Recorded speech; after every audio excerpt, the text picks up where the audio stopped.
दोस्तों, आपका बुरे से बुरा सपना क्या हो सकता है? क्या किसी नदी में गहराई तक डूब जाना या फिर आसमान से बहुत ऊंचाई से गिरना? इन दोनों ही केसेस में हो सकता है आपको बचाया जा सके, लेकिन क्या हो अगर आपको जिंदा दफना दिया जाए?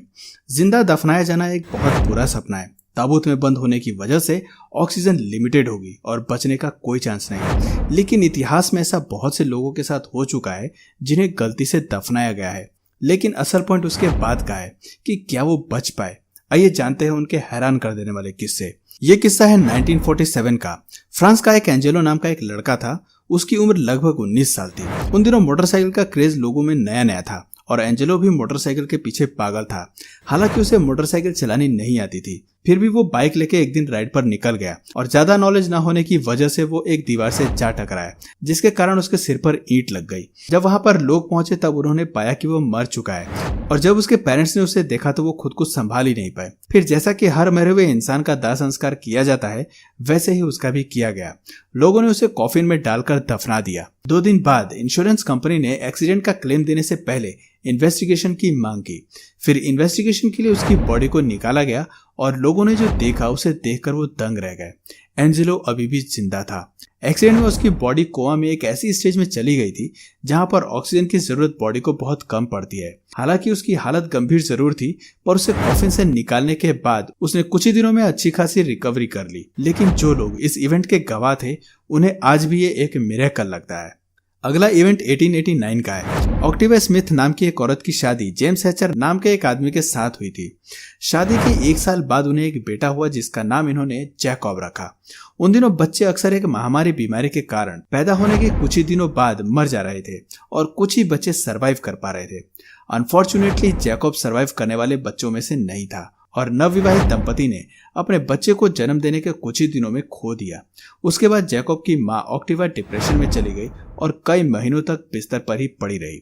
डिप्रेशन के कुछ ही महीनों बाद ऑक्टिवा का दिमाग कोमा में चला गया और उसे मई 1891 में डेड डिक्लेयर कर दिया गया।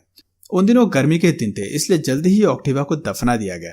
हालांकि कुछ ही दिनों बाद उस शहर में कई सारे लोग ऑक्टिवा की तरह ही कोमा में जाने लगे और फिर रिसर्च में पता चला कि टेस्टिफ्लाई के काटने पर यह अजीब तरह की बीमारी फैली है। हालांकि लोग कोमा से कुछ ही दिनों में निकल जा रहे थे, इसलिए जेम्स ने जब ये देखा तो उसका दिमाग ठनक गया।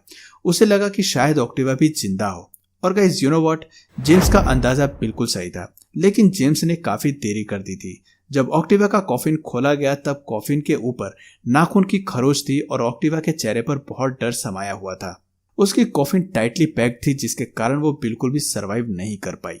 अगला डरावना और खौफनाक किस्सा है 1817 का। यूनाइटेड किंगडम का शहर बाथ के मेयर उस वक्त हुआ करते थे मिस्टर कॉर्निश। कॉर्निश की मौत 1817 में एक बुखार के कारण हुई थी। बुखार के दौरान पहले वो बीमार हुए, फिर कोमा में गए और आखिरकार मर गए। कॉर्निश के शरीर को जल्दी ही दफना दिया गया था और दफनाने के बाद जब रिश्तेदार वापस जा रहे थे तब उन्होंने वहां पर कॉर्निश की आवाज सुनी। यह आवाज बहुत हल्की थी। हालांकि लोगों ने तुरंत उस आवाज की तरफ रिएक्ट किया, लेकिन तब तक बहुत देर हो चुकी थी और कॉर्निश मर चुके थे। उसकी आंख खुली हुई थी और उसके हाथ और पांव खून से सने हुए थे। कॉफिन में बंद कॉर्निश ने डर से अपनी उंगलियां तक चबा ली थी। कॉर्निश की बहन ये सब इंसिडेंट देखकर पूरी तरह डर गई और उसने अपने रिश्तेदारों से कहा कि जब वो मर जाए तो पहले कुल्हाड़ी से उसका गला काट दिया जाए, उसके बाद ही उसे दफनाया जाए। उसके बाद कॉर्निश की बहन को क्लिस्ट्रोफोबिया हो गया। ये वो बीमारी है जब किसी इंसान को बंद कमरे या बंद जगह में मर जाने का डर होने लगता है। दोस्तों, जिंदा दफनाया जाना बहुत ही हॉरिफाइंग इवेंट है। इससे बचने के लिए शायद ही कोई ट्यूटोरियल दिया जा सकता है, लेकिन रशिया में एक 35 साल के एक आदमी ने ऐसा ही करने की कोशिश की थी। उसने अपने दोस्त की मदद से खुद को जिंदा दफनाने का प्लान किया। न जाने उसे क्यों ऐसा लगता था कि अगर उसे 24 घंटे तक दफना दिया जाए तो वो पूरी लाइफ के लिए एक भाग्यशाली इंसान बन जाएगा। उस आदमी ने एक कब्र खोदी और कॉफिन का इंतजाम किया। उस कॉफिन में एक पानी की बोतल और एक सेलफोन रखा और कॉफिन में एक पाइप लगा दी ताकि ऑक्सीजन की सप्लाई बनी रहे। उसे कॉफिन में दफनाए जाने के बाद एक बार उसने अपने दोस्त को फोन करके केवल इतना कहा कि वो ठीक है। उसके अगले दिन जब उस आदमी का दोस्त उस कब्र पर पहुंचा तो वो हैरान रह गया, क्योंकि वो मर चुका था। बीती रात हुई बारिश के कारण उसकी पाइप ब्लॉक हो गई थी और 1 फुट नीचे दबे होने के कारण उसकी कॉफिन पर बारिश का प्रेशर भी काफी था। उसने खुद को बचाने के काफी प्रयास किए, लेकिन बच नहीं पाया। ये कहानी जितनी दुखद है उतनी ज्यादा दुखद ये है कि उस वक्त रशिया में जिंदा दफनाया जाना एक बहुत बड़ा इंटरनेट ट्रेंड था और लोग इंटरनेट पर पॉपुलर होने के लिए ऐसा करते रहते थे। और न जाने ऐसी कितनी घटनाएं और कहानियां आज तक लोगों के सामने नहीं आई।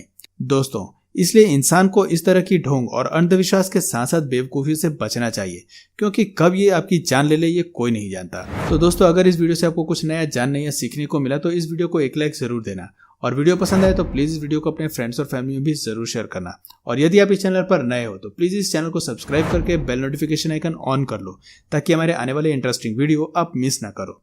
मिलते हैं फिर किसी वीडियो में नए टॉपिक के साथ, तब तक के लिए नमस्कार।